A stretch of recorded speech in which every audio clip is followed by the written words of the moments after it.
உண்மையாய் நடந்து கொள்ளுகிற ஒரு இருதயம் அவளுக்கு இருந்திருக்கணும்.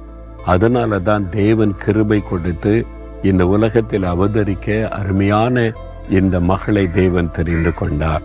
அப்போ உங்க உள்ளத்துல உங்க வாழ்க்கையில இயேசு அவதரித்து உங்களோடு இருக்கணுமானா இந்த தாழ்மை அவசியம். பெருமை உள்ளவளுக்கு தேவன் எதிர்த்து நிற்கிறார், தாழ்மை உள்ளவளுக்கு கிருபை அளிக்கிறார். எந்த பெருமைக்கு இடம் கொடுத்துறாதங்க.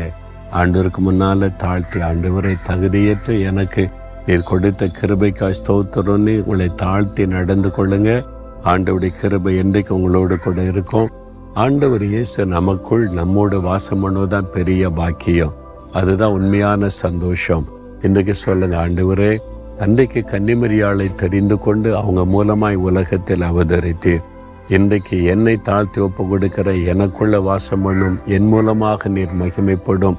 இயேசுவின் நாமத்தில் ஜெபிக்கிறேன். ஆமேன், ஆமேன்.